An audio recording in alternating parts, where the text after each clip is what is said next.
The bass thrummed through my rib cage like a second heartbeat, each pulse syncing with the neon lights that painted the club in shades of electric blue and violent pink. I shouldn't have been there. I knew that the moment I'd crossed the velvet rope, my worn sneakers squeaking against marble floors that probably cost more than my yearly rent. But Jenna had insisted, her manicured nails digging into my arm as she dragged me past the bouncer who'd looked at me like I was something stuck to his shoe. "Loosen up, Claire," she'd shouted over the music, pressing a glass of something expensive and amber into my hand. "You work yourself to death at that diner. Live a little. Live a little." The words tasted bitter even as the alcohol burned its way down my throat. Living cost money I didn't have. Living meant not picking up double shifts to pay for community college classes I attended half asleep. Living meant forgetting that my mother's medical bills sat in a stack on my kitchen counter, red ink screaming at me every time I walked past. But the alcohol helped. God, it helped. The second drink dissolved the knot in my shoulders. The third made the pulsing crowd seem less suffocating, more like a warm embrace. By the fourth, I'd stopped counting, stopped caring, stopped being the invisible waitress who smiled while men's eyes slid past her like she was part of the furniture. The club, Obsidian they called it, was the kind of place where money whispered instead of shouted. Crystal chandeliers dripped from ceilings so high they disappeared into shadow. Women in dresses that cost more than my car draped themselves over men in tailored suits, and everyone moved with the easy confidence of people who'd never checked their bank balance before buying groceries. I didn't belong here. But tonight, wrapped in the cheap bodycon dress Jenna had lent me and floating on a cloud of expensive vodka, I could pretend. "I need air," I slurred to Jenna, who was wrapped around some banker type with salt and pepper hair. She waved me off without looking, and I stumbled toward what I hoped was an exit. The hallway was quieter, muffled. My heels, also Jenna's, half a size too small, clicked against the floor as I weaved past velvet curtains and closed doors.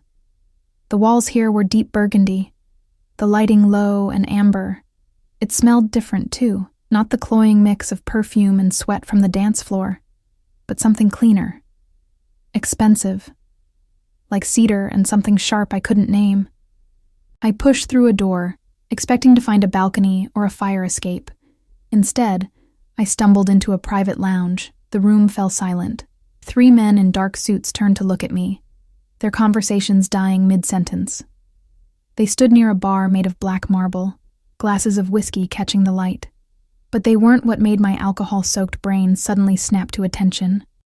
He sat in a leather chair that might as well have been a throne, one leg crossed over the other, a crystal tumbler balanced on his knee. The dim lighting carved shadows across a face that could have been chiseled from marble.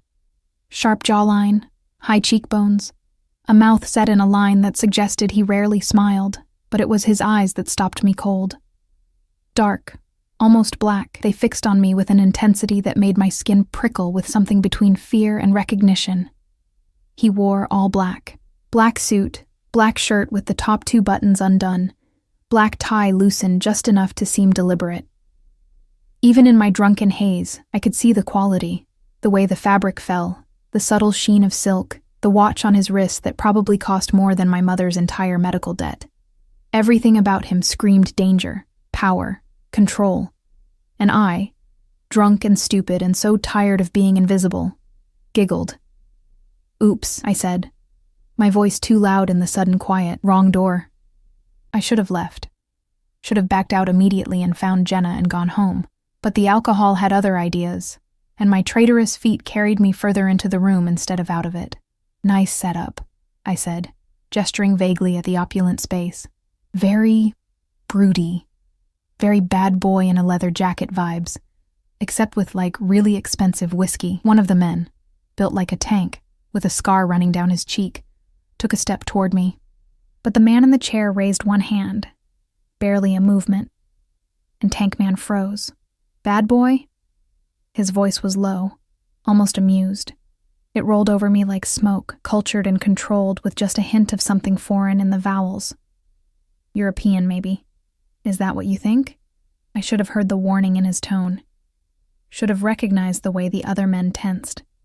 the way the air itself seemed to thicken. But I was drunk and reckless, and so goddamn tired of being afraid of everything. Yeah, I said, leaning against a side table for balance. The whole dark and mysterious thing. The private room. The scary bodyguards. I waved at the men, who looked like they wanted to throw me out a window. It's I'm dangerous, stay away, very attractive in a fictional sense. The corner of his mouth twitched. Fictional. Well, yeah. In real life, guys like you are usually just assholes with daddy issues and trust funds. The words spilled out before I could stop them, liquid courage making me bold and stupid. No offense. The room's temperature seemed to drop 10 degrees. Tankman looked like he might actually implode. But the man in the chair just studied me, his dark eyes moving over my face like he was reading something written there that only he could see. Then he stood.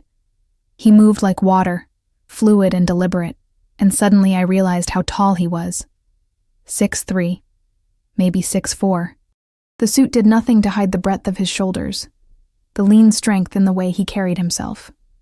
He crossed the distance between us in 3 strides, and the smell hit me, cedar and gunpowder, and something clean and masculine that made my knees weak.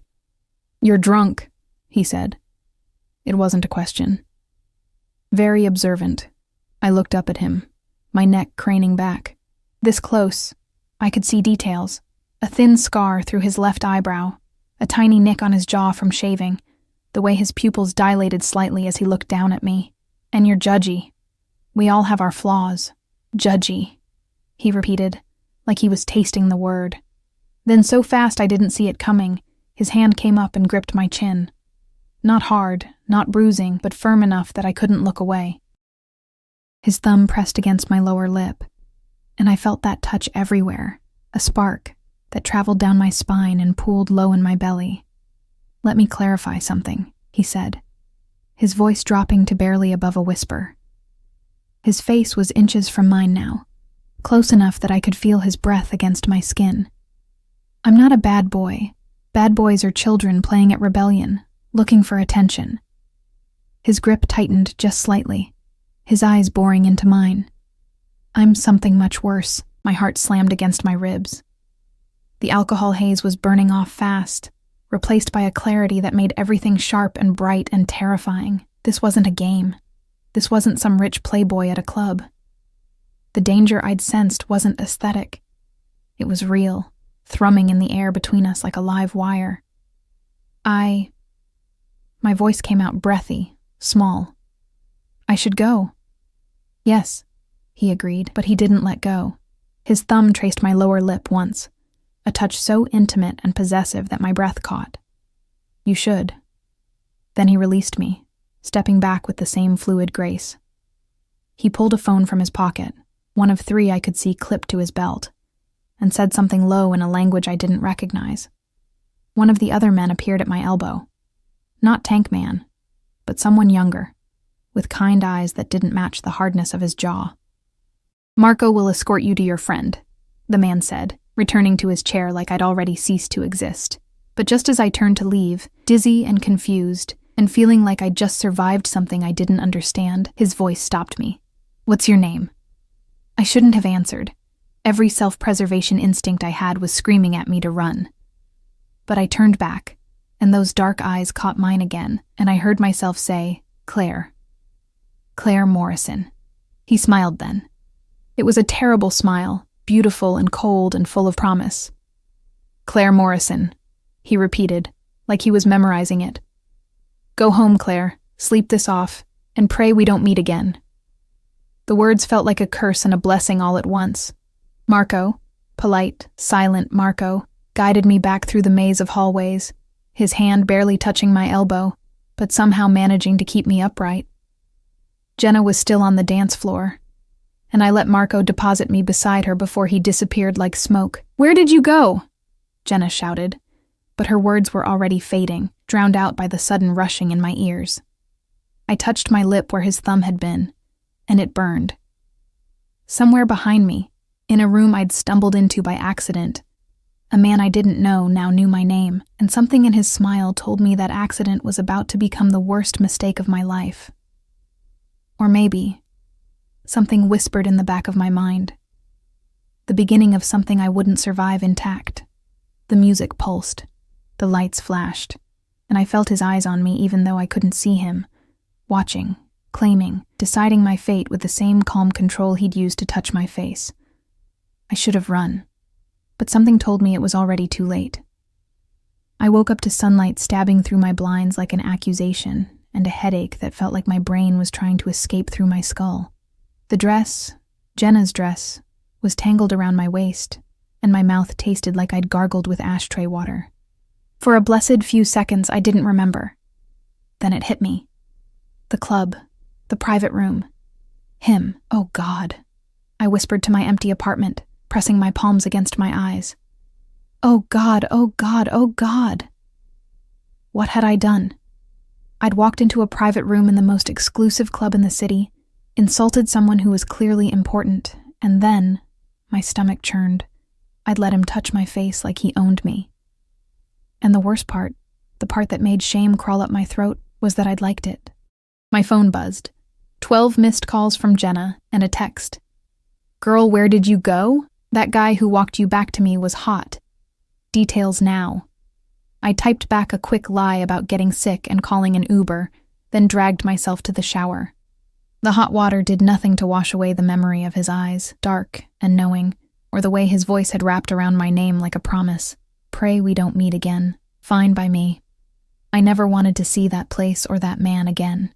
By noon, I was at Murray's diner, tying my apron and trying to ignore how my hands shook as I poured coffee. The breakfast rush was dying down, leaving behind the usual scattered locals and truckers passing through. Safe. Normal. My world. You look like death, Gary said from the kitchen window, his weathered face creasing with concern. He'd owned Murray's for 30 years, and he'd given me this job when I was 18 and desperate. You coming down with something? Just a late night, I said, forcing a smile. I'm fine. I wasn't fine. Every time the door chimed, my heart jumped.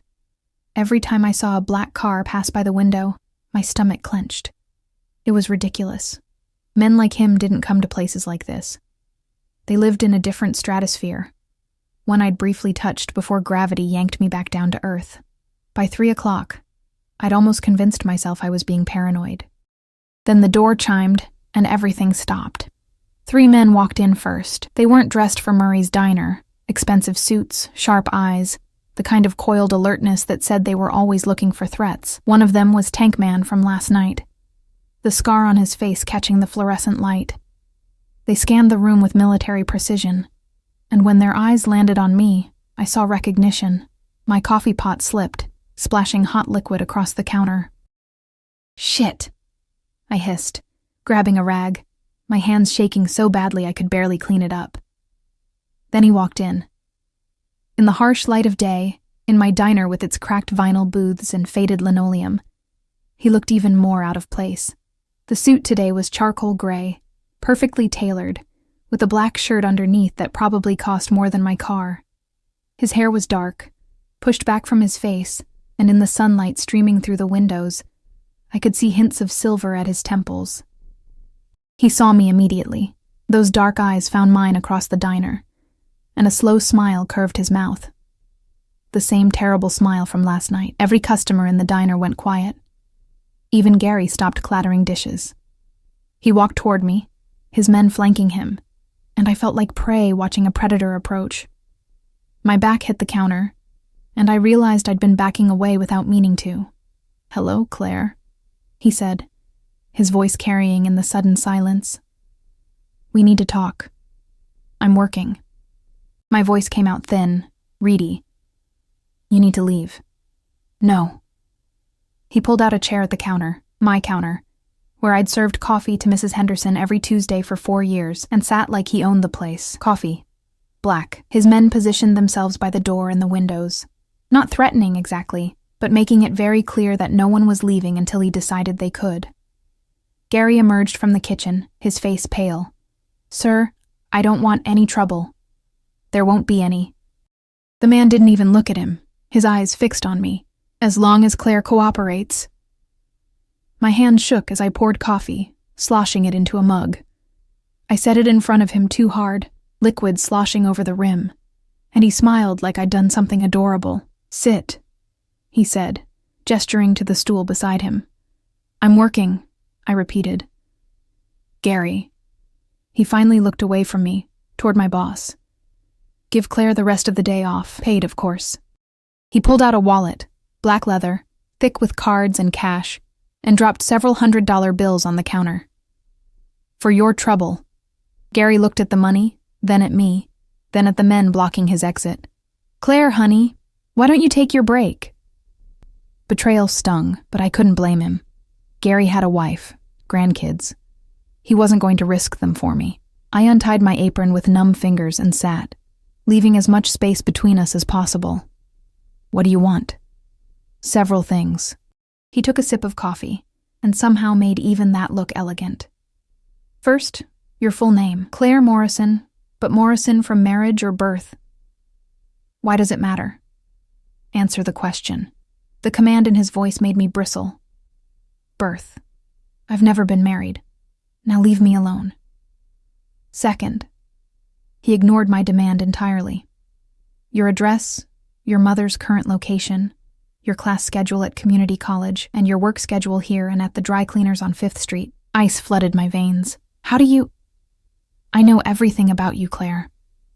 He set down the mug and turned to face me fully, and the intensity in his gaze made it hard to breathe. "I know your mother has stage 4 cancer and is currently at St. Mary's Hospice. I know you're 24 years old, dropped out of college twice to pay her medical bills, and work 70 hours a week between 3 jobs. I know you have $15 in your checking account, $60,000 in medical debt, and you haven't bought yourself anything new in 8 months. Tears burned my eyes. You had no right. I have every right." He leaned closer, his voice dropping. "Because last night, you walked into my private room. You looked at me, and laughed. You called me a bad boy and told me I had daddy issues." His smile was sharp enough to cut. "Do you have any idea how rare that is? How long it's been since anyone dared speak to me like that?" "I was drunk," I whispered. "I didn't know what? Who I am?" He tilted his head. "No, I don't suppose you did. Allow me to introduce myself properly. Alexei Volkov. And before you ask, yes, that Volkov." The name hit me like a physical blow. Even I knew that name. Everyone in the city knew that name, whispered in the same breath as words like organized crime and untouchable and dangerous. "Oh God," I breathed, "not God, though people do pray to me sometimes." He said it without humor, stating a fact. "Usually they're begging for their lives." I jerked back, my stool scraping against the floor. "Are you threatening me?" "No." He caught my wrist before I could bolt, his grip firm but not painful. "I'm explaining context, so you understand the position you're in." "I didn't do anything wrong," I said, hating how my voice shook. "I stumbled into the wrong room, that's it. I'm nobody. I'm not a threat to you." "No, you're not." His thumb traced circles on the inside of my wrist, right over my racing pulse. "You're something much more problematic." "What? Interesting." The word hung between us like a curse. "Last night you should have died," he continued conversationally, like we were discussing the weather. "Or at the very least, you should have been taught a lesson about respecting boundaries. Do you know what I did instead?" I shook my head, not trusting my voice. "I let you go. And then I couldn't stop thinking about you." His grip tightened just slightly. "About the way you looked at me like I was just a man. About how you tasted fear for only a moment before courage, or stupidity, took over. About how your pulse jumped under my thumb, just like it's doing now." "Please," I whispered. "I don't want any trouble. I'll forget I ever saw you. I'll never go back to that club. You'll do exactly what I tell you." He released my wrist and stood, pulling something from his pocket. A phone, sleek and new, still in its box. "This is yours now. It has one number programmed into it. Mine. You will answer when I call. You will go where I tell you to go.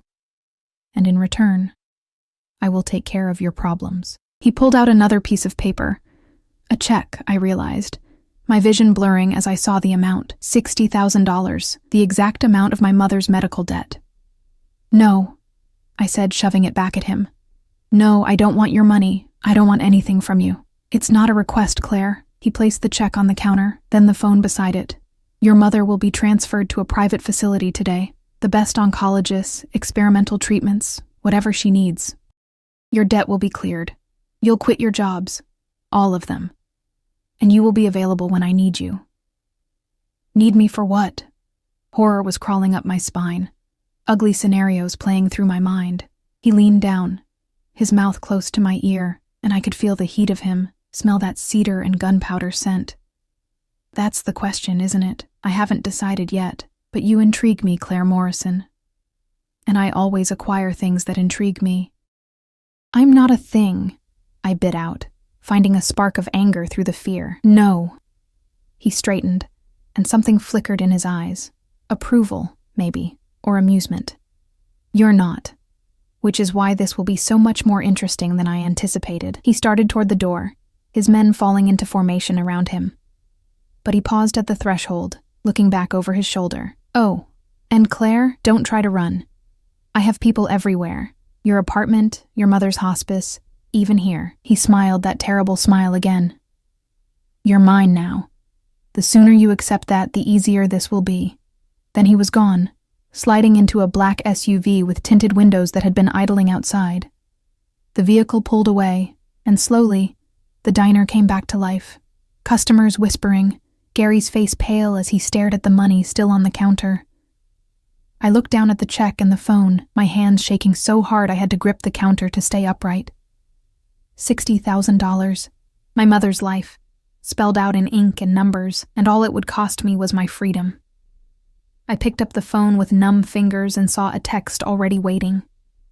Answer when I call, Claire. I don't like to be kept waiting. My gilded cage had just snapped shut, and I hadn't even heard the lock turn. Word count, 299, finalizado o bloco 2 com 2.99 palavras. A história avança para o dia seguinte. Mostra Alexei invadindo o mundo normal de Claire. Revela sua identidade como chefe da máfia. E estabelece a dinâmica de poder e possessividade. Termina com tensão sobre o que acontecerá em seguida. The phone rang at 2 a.m. I'd been staring at the ceiling of my apartment for hours, the check burning a hole in my nightstand drawer where I'd shoved it like hiding it would make this nightmare less real. I'd called my mother's hospice 3 times. They'd confirmed, voices careful and professional, that Mrs. Morrison had been transferred to Willow Heights, a private facility I'd only ever seen in magazines. The kind of place where dying felt less like an ending and more like a luxury retreat. We can't discuss who authorized the transfer, the nurse had said. But your mother is very comfortable. The doctors are optimistic about some new treatment options. Optimistic. For stage 4 cancer. Because of him. When the phone lit up, Alexei, no last name needed, my stomach dropped.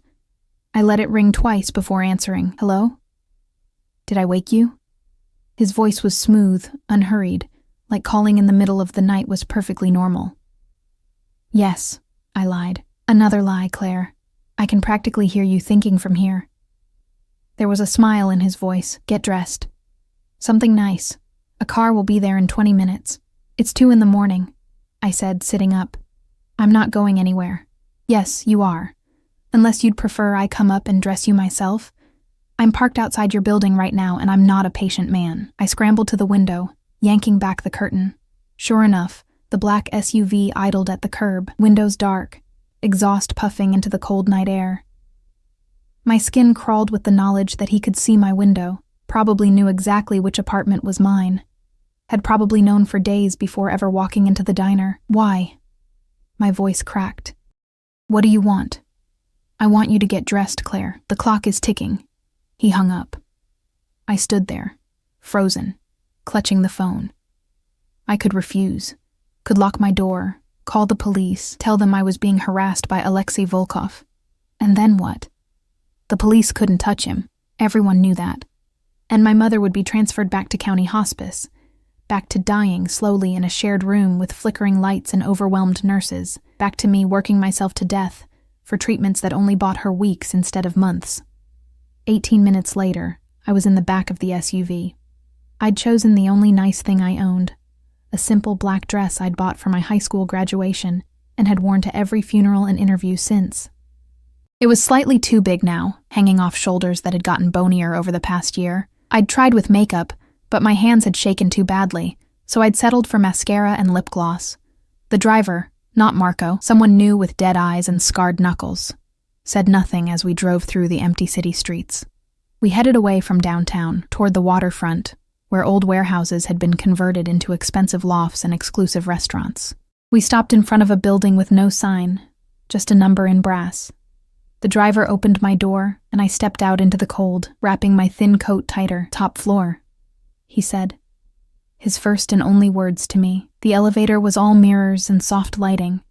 I watched my reflection fracture and multiply as we rose, a scared girl playing dress-up, way out of her depth. The doors opened directly into a penthouse, and the space stole my breath.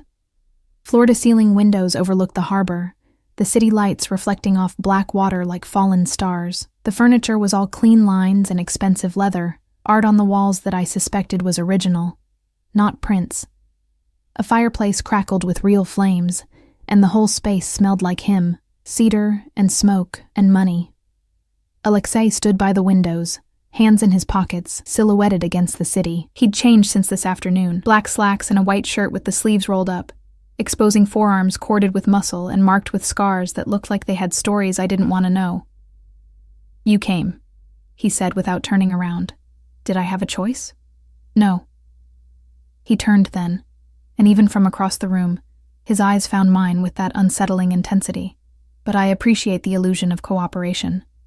It makes this easier. Makes what easier? He crossed to a bar cart and poured 2 glasses of something amber. "Come here, Claire." It wasn't a request.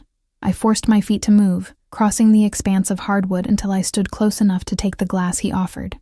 Our fingers brushed, and I jerked back like I'd been burned. He smiled. Still afraid of me. Shouldn't I be? Yes. He took a sip, watching me over the rim. But you're here anyway. That's either very brave or very stupid. I haven't decided which. You didn't leave me a choice, I repeated. My mother is receiving the best care money can buy, and will continue to, as long as you keep your end of our arrangement. What arrangement? You never actually explained what you want from me. He set down his glass and moved closer, and I had to fight the urge to back away. You really don't know, do you? How rare you are. I'm not rare. I'm a broke waitress with a sick mother. I'm the opposite of rare. I'm invisible. To them, maybe. His hand came up, and I flinched. But he just tucked a strand of hair behind my ear, the gesture almost tender. But not to me. When you walked into that room, drunk and fearless, do you know what I saw? I shook my head. Someone who didn't know to be afraid.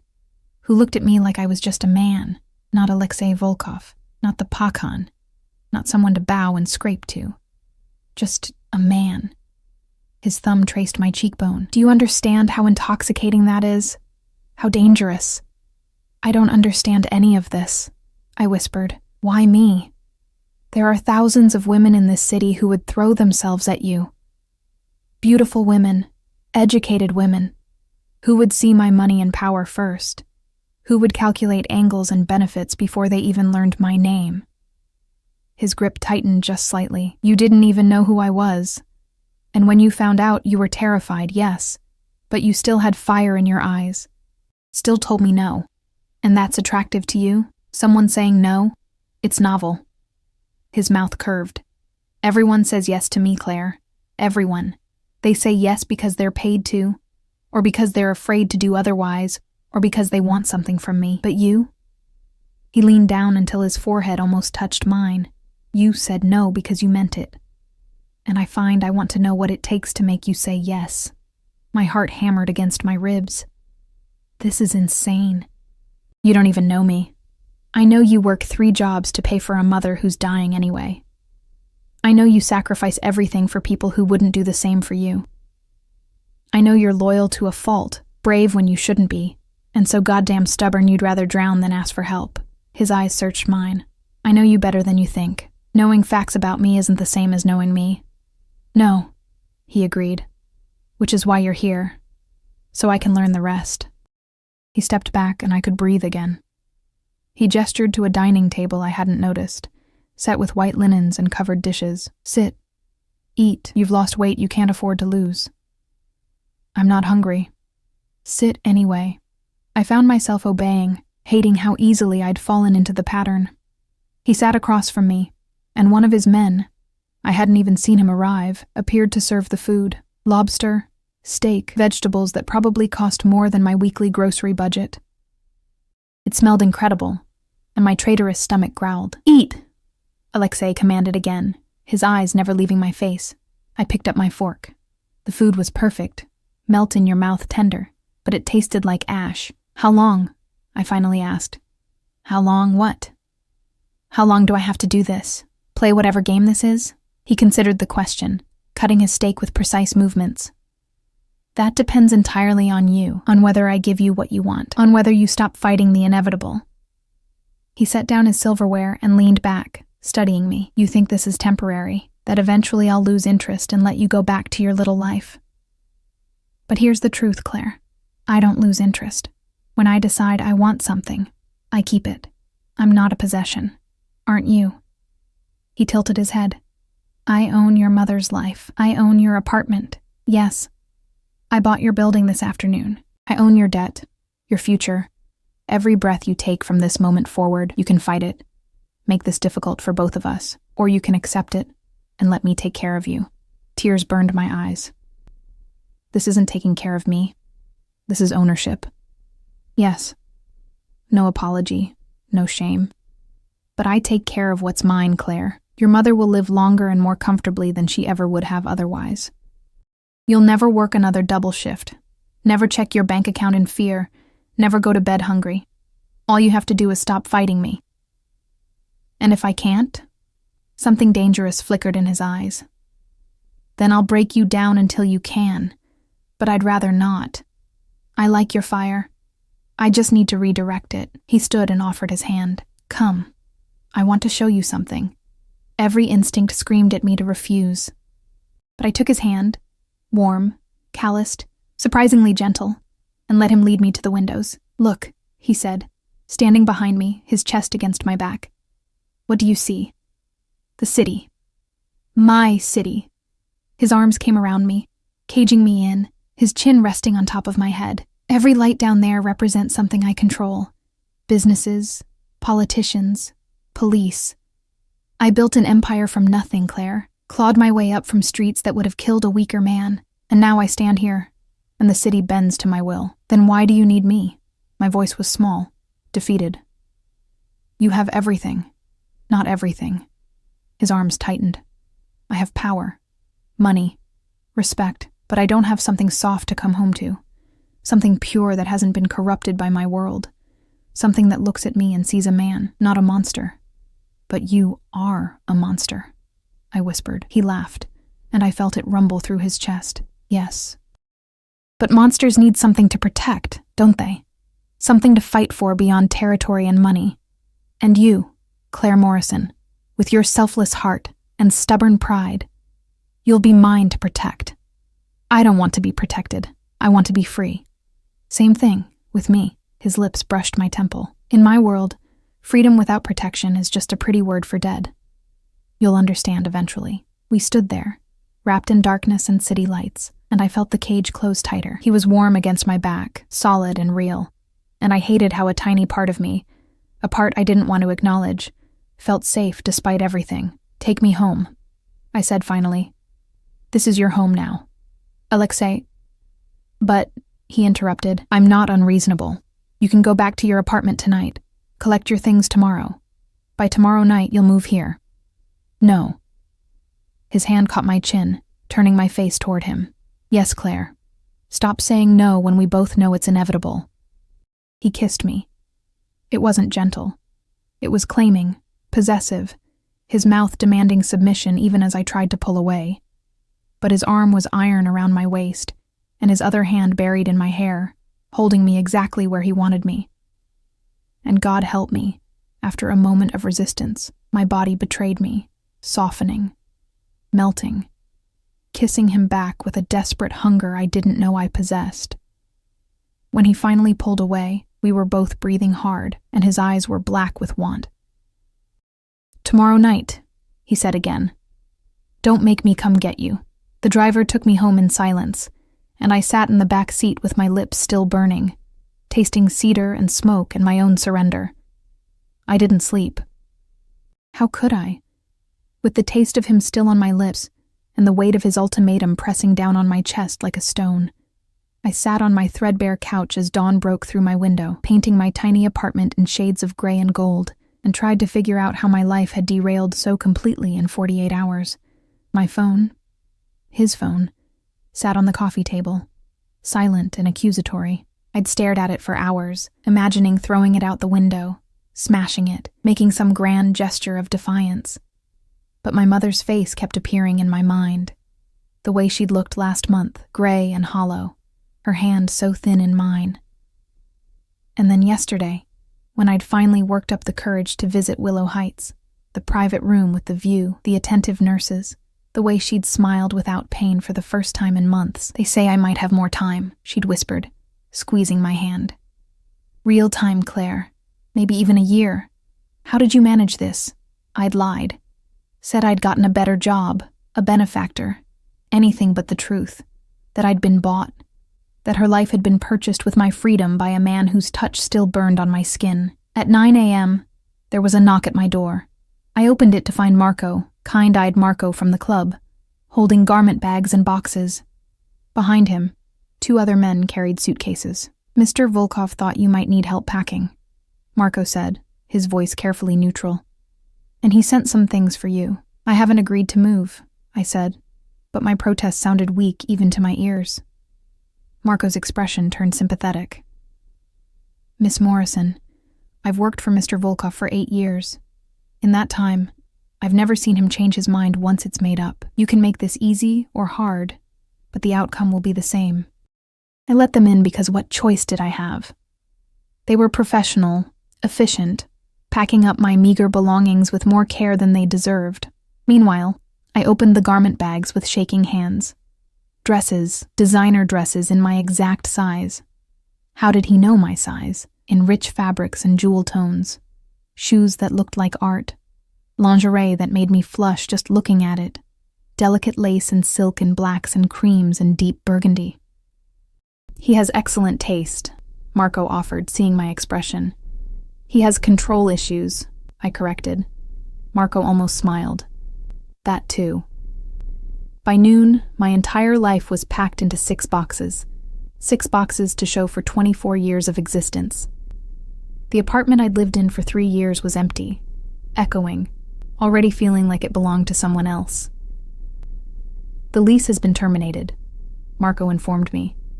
"And your deposit refunded, plus compensation for early termination." "Of course it has," I said hollowly. The drive to Alexei's building, my new home, I couldn't even think it without tasting bile, took 20 minutes. Long enough for panic to claw at my throat, short enough that I couldn't talk myself into jumping out at a red light. The penthouse in daylight was even more intimidating. Floor-to-ceiling windows flooded the space with light, making everything sharp and exposed. No shadows to hide in, no darkness to soften edges. "Mr. Volkov is in a meeting," Marco said, leading me down a hallway I hadn't seen last night. "He'll be back this evening. This is your room." He opened a door, and I stepped into a space 3 times the size of my entire apartment. The bed was enormous, draped in white linens that probably cost more than my car. A sitting area with a chaise lounge faced more windows overlooking the harbor. There were fresh flowers on the dresser. Peonies, delicate and pink. "Your bathroom is through there," Marco gestured. "And your closet. Mr. Volkov had it stocked, but if you need anything else, just let me or any of the staff know." "Staff?" I echoed weakly. "There's a housekeeper, a chef and security, of course. Mr. Volkov values privacy and safety above all else." Marco's expression turned serious. "Miss Morrison, I know this is overwhelming, but Mr. Volkov, he doesn't do this." Bring someone into his home, I mean. In all my time with him, you're the first. Lucky me, I muttered. After Marco left, I explored my gilded cage. The closet was a room unto itself, already filled with more clothes than I could wear in a year. The bathroom had heated floors, a shower with 6 jets, and a bathtub deep enough to drown in. Everything was perfect, expensive, beautiful. And none of it was mine. Not really. I found myself back at the windows, staring out at the city. From up here, people looked like ants, their problems tiny and insignificant. Is this how Alexei saw the world? From above, everyone small and controllable. You didn't run. I spun. Alexei stood in the doorway, still in his suit, tie loosened. I hadn't heard him come in. How long had he been watching me? Marco said you were in a meeting. I was. I cut it short. He crossed the room with that predatory grace, stopping close enough that I had to tilt my head back to meet his eyes. I half expected to get a call that you'd tried to escape. Where would I go? The bitterness in my voice was sharp enough to cut. You own everything. My mother, my apartment, my debt. You've made sure I have nowhere to run. Yes, he agreed without shame. Then his hand came up, cupping my face with a gentleness that didn't match his words. But you're here anyway. Why? Because you gave me no choice. There's always a choice, Claire. You could have refused, tried to disappear, find a way to fight me. But you didn't. His thumb traced my lower lip, the gesture now familiar and terrifying. Why? I wanted to lie, to throw his arrogance back in his face. But standing there with his dark eyes boring into mine, I found I couldn't. My mother, I whispered. She has a chance now. A real chance. I can't take that away from her, so you'll sacrifice yourself instead. Something flickered in his expression, approval mixed with something darker. Such loyalty, such devotion. Do you know what I would have done at your age for someone who loved me like that? What? Anything. The word was heavy with old ghosts. Everything. I would have burned the world down. His hand slid to the back of my neck, holding me in place. But no one did. Love me like that, I mean. Everyone who claimed to either wanted something or feared me. Usually both. And I'm different? I challenged, finding some spark of courage. I'm here because I'm terrified of you. Because you manipulated me with my mother's life. That's not love, Alexei. That's coercion. I know. He leaned down until his forehead touched mine. But it's a start. Fear can become something else, given time. And I have nothing but time to spend on you. This is insane, I breathed. You can't force someone to care about you, can I? His smile was sharp. I can force proximity, force you to see me, not the monster everyone else sees. Force you to accept comfort and safety and everything you've been denying yourself for years. And eventually, Claire, you'll stop fighting. You'll realize that this cage I've put you in is more freedom than you've ever had. That's not freedom. That's Stockholm Syndrome. Call it what you want. He pulled back slightly, his hands dropping to my shoulders. But tell me, when was the last time you slept through the night? When did you last eat a meal without counting the cost? When did you do anything just because you wanted to, not because you had to? I couldn't answer. Couldn't remember. That's what I thought. His voice softened just slightly. I'm not a good man, Claire. I've done things that would make you sick if you knew. But I take care of what's mine. And you're mine now, whether you accept it or not. Before I could respond, his phone rang. One of 3 clipped to his belt. He answered in Russian, his voice sharp and commanding, completely different from how he'd just spoken to me. He listened, his jaw tightening, and I saw the shift. The man becoming the monster. Deal with it, he snapped, then switched to English. No witnesses. Clean it up before morning. He hung up and turned back to me, and it was jarring how quickly his expression smoothed. I have to go out. There's a situation that needs my attention. What kind of situation? I asked, then immediately wished I hadn't. His smile was cold. The kind you don't want to know about. Stay here. Don't leave the penthouse.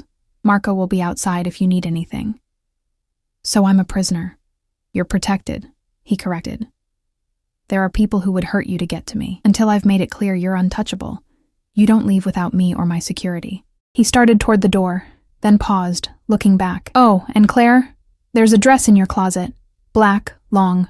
Wear it tonight. We have a dinner to attend. I'm not going to Yes, you are. His voice turned hard. You'll smile, you'll stay by my side, and you'll show everyone that you belong to me. This isn't negotiable. Then he was gone, and I was alone in my beautiful prison. I found the dress. Of course it was perfect.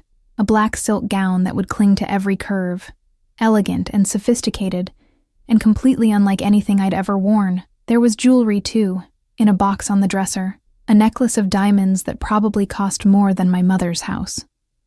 I tried the door to the hallway, locked from the outside. I tried the windows. They didn't open. I was well and truly trapped. Hours passed. I showered, using products that smelled like jasmine and vanilla. I dried my hair, applied the makeup from the vanity that had appeared while I'd been in the bathroom.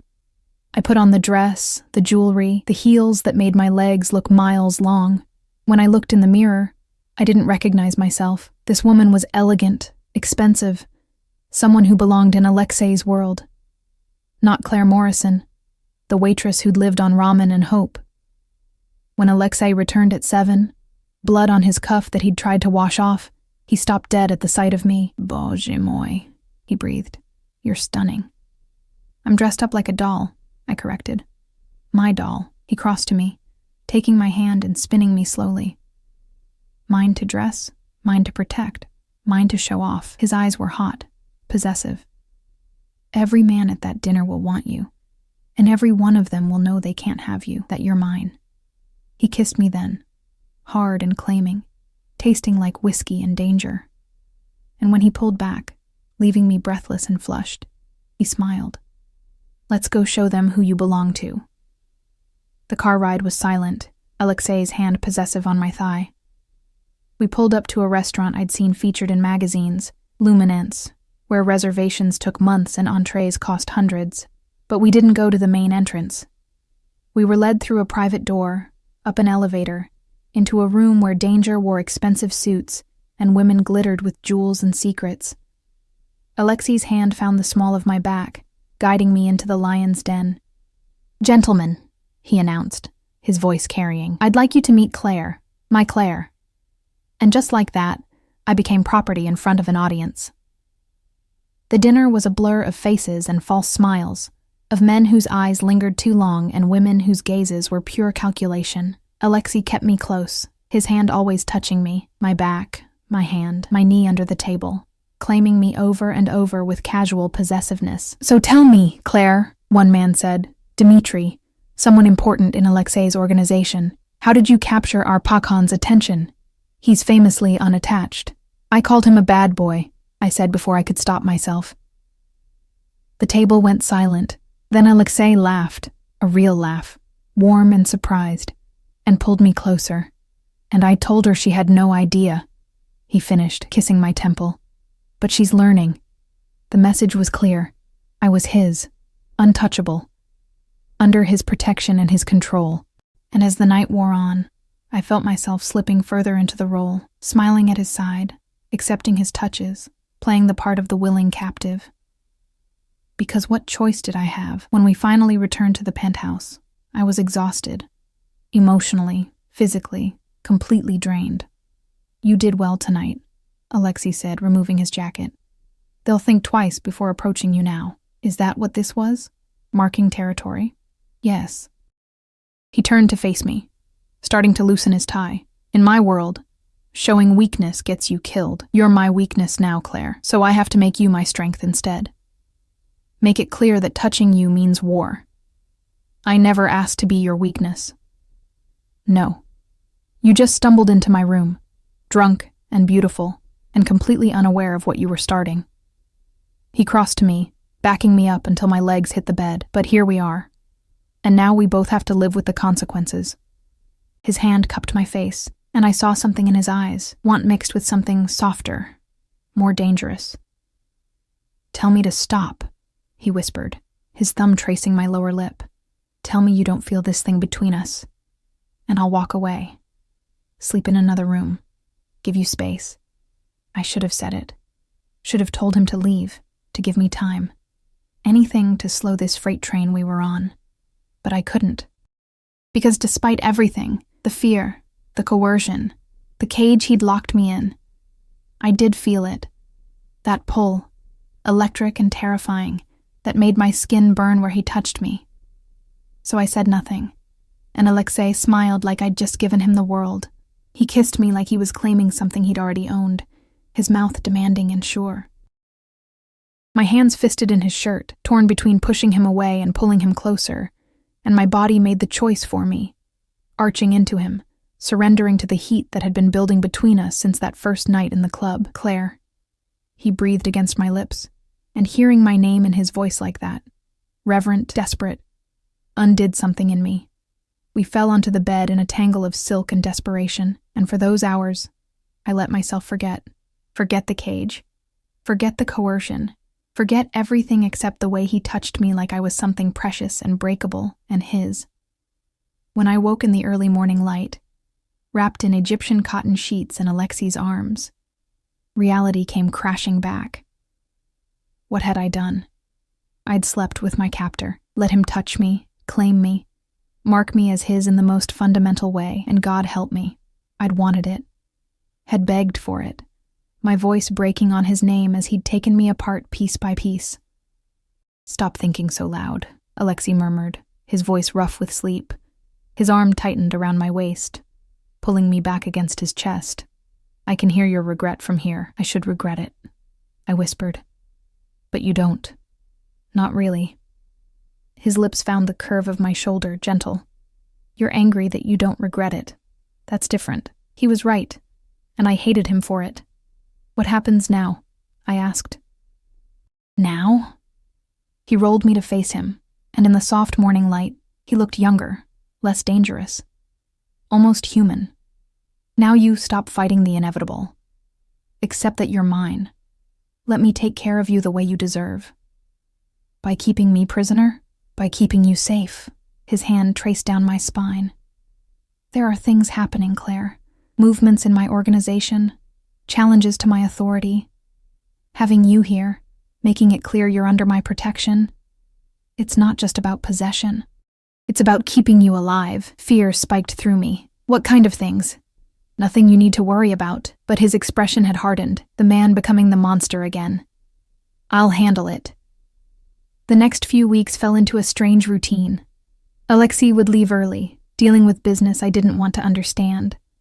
I'd spend my days in the penthouse, reading, learning to navigate my new life. My mother's condition improved steadily.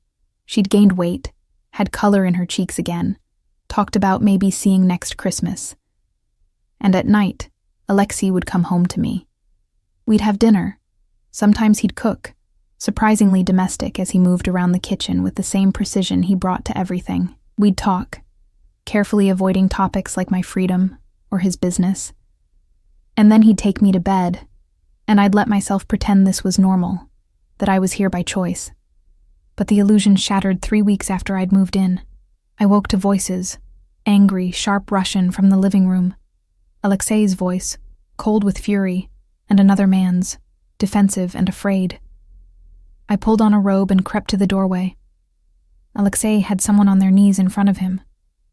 Marco and 2 other guards stood nearby, weapons drawn. The man on his knees was young, maybe 25, bleeding from a cut above his eye. "You stole from me," Alexei said, his voice conversational. $300,000, moved through accounts you thought I wouldn't notice. "Pakan, please, I can explain. I don't want explanations. I want you to understand what happens when you betray me." Alexei pulled a gun from his waistband, and my heart stopped. "Alexei, no," I gasped, stepping into the room before I could think better of it. Everyone froze. Alexei's head snapped toward me, his expression darkening. "Get back in the bedroom, Claire. You can't just kill him." "Yes, I can." His voice was ice. "This is my world, my rules, and thieves get 1 warning." He turned back to the man. "You're lucky I'm in a good mood. You get to keep your life, but your brother's debt? Tripled. And you work for me until it's paid. Understood?" The man nodded frantically, and Marco hauled him up, dragging him toward the elevator. When they were gone, Alexei turned to me, and I saw the monster clearly for the first time. Not the man who cooked me dinner or held me at night, but the Pakan who ruled through fear and violence. "Never interfere with my business again," he said quietly. "Never." "You were going to kill him?" I whispered. "Maybe. Maybe not. But you don't question me in front of my men, Claire. You don't show weakness or doubt. Do you understand what you just did? You made me look soft. Good. Maybe you should be soft sometimes instead of—" He was across the room in 2 strides, his hand gripping my jaw. "Listen to me very carefully. That man stole from me. In my world, that's a death sentence. I showed mercy because of you, because I'm trying to be better when you're watching. But there are others who won't see it that way, who will think I'm weak, that they can challenge me, and when they do, people die. My people. Maybe even you." Tears burned my eyes. "What you'll always be.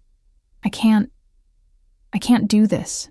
His grip softened, his thumb wiping away a tear. "Yes, you can.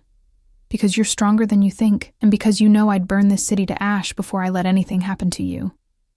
"That doesn't make it better, Alexei. That makes it worse." He pulled me against his chest, and I hated how I melted into him. How even now, terrified and disgusted, my body sought his comfort. "I know," he whispered into my hair. "I know, Malaya. But it's what I have to give you. Violence wrapped in protection. Danger disguised as safety. And you'll learn to accept it because the alternative is going back to that life where you worked yourself to death, and your mother died slowly in a county hospice." He was right. God help me, he was right. The weeks turned into months. I learned the rules of Alexei's world. Never ask about business. Never show fear in front of his men. Never leave the penthouse without Marco or Alexei himself. My mother continued to improve, even started talking about remission. My old life faded like a dream, and slowly, terrifyingly, I stopped wanting to leave. It happened in increments, the way Alexei would text me during the day, "Thinking of you, stay safe," and my heart would flutter. The way he'd come home exhausted and dangerous, and I'd wait up for him anyway, needing to know he was okay. The way he'd hold me at night like I was the only real thing in his world of shadows and lies. I was falling for my captor, Stockholm Syndrome in its purest form. But it was more than that, because Alexei was falling too. I saw it in the way he'd cancel meetings to eat breakfast with me, the way he'd ask about my day like it mattered, like my small world of books and calls to my mother was as important as his empire, the way he'd touch me, not just with possession anymore, but with tenderness that seemed to surprise him as much as it did me. "You've ruined me," he told me one night, holding me in the dark. "I used to be focused, controlled. Now I spend half my time thinking about you, worrying about you, planning ways to make you smile." "Is that so terrible?" I whispered. "It's dangerous. Love makes you weak." My heart stopped. "Love?" He was quiet for a long moment. "What else would you call it? This obsession, this need to have you close, to know you're safe, to see you happy. I've killed men for less loyalty than you show your mother. I've destroyed lives for looking at me wrong. But you?" His hand found mine in the dark. "You looked at me like I was just a man. And I've been trying to be that man ever since." Tears slipped down my cheeks. "I can't love you. You took away my choice. I know." His voice was rough. "But I'm hoping that maybe, eventually, you'll choose me anyway. Not because you have to, but because you want to. That's not how this works, Alexei. Then we'll make new rules." He pulled me closer. "I can't let you go, Claire. I'm too selfish, too obsessed. But I can give you everything else. Freedom within these walls. Anything you want. Just stay." Where would I go? The words came out broken. "You're right. You've given me everything. My mother's alive.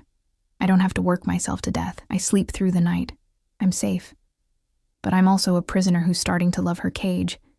And I don't know which is worse. Love me instead," he whispered. "Love me.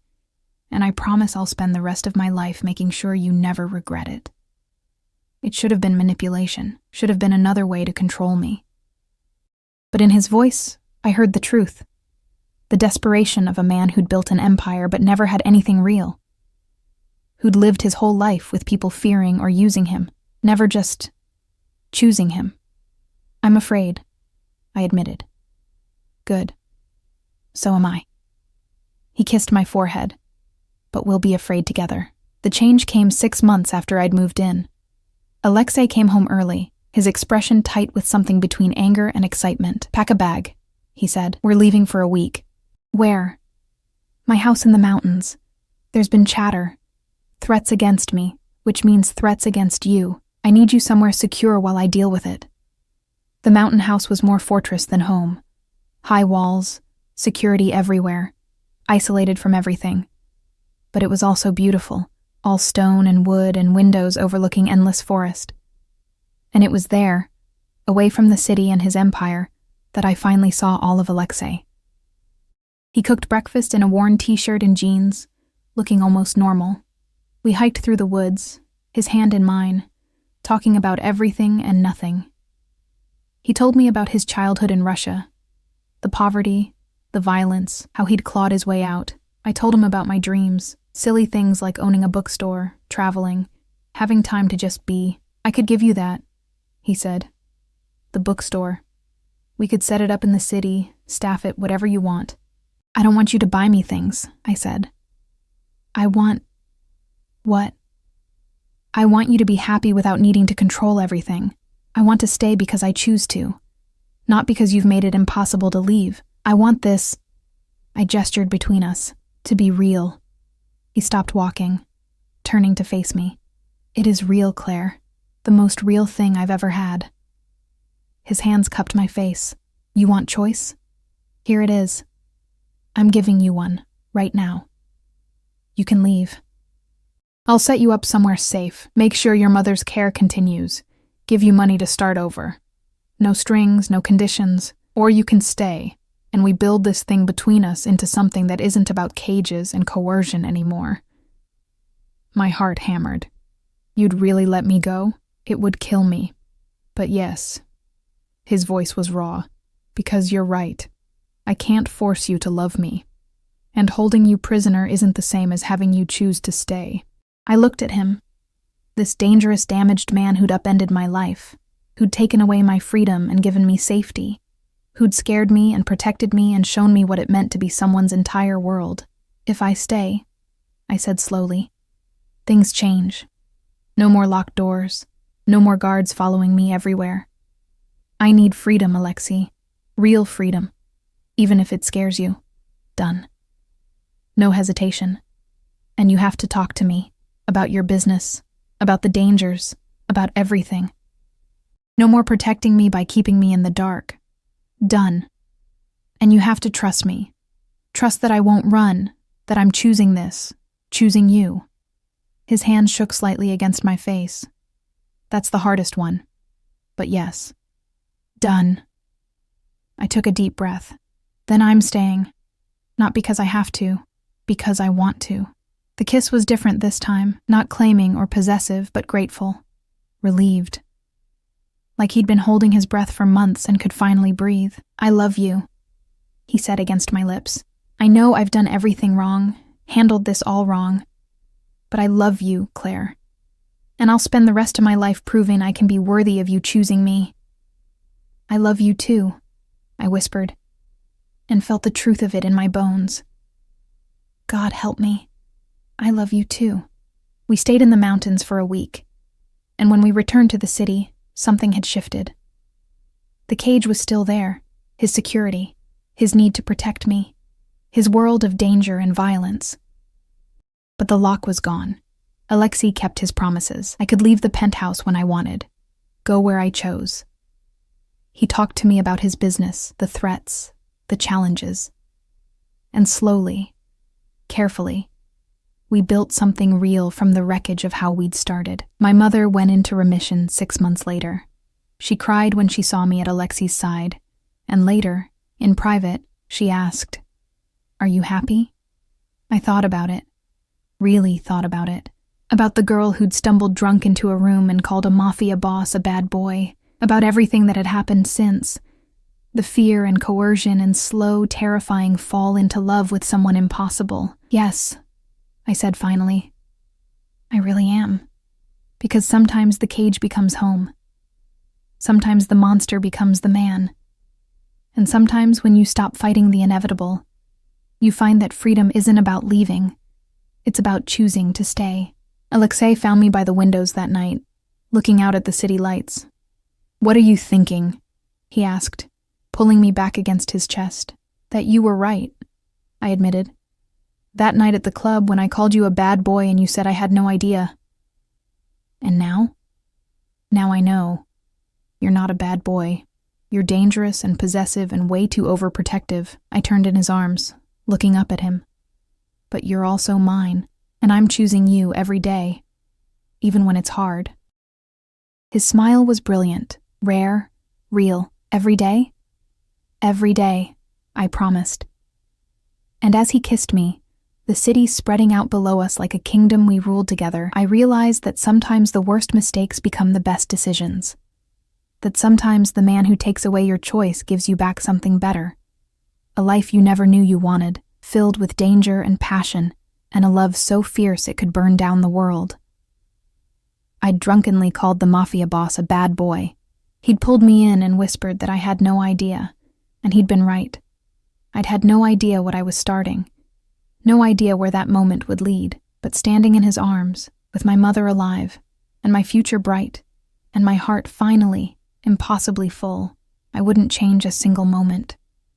Even the cage had become my choice, and that made all the difference.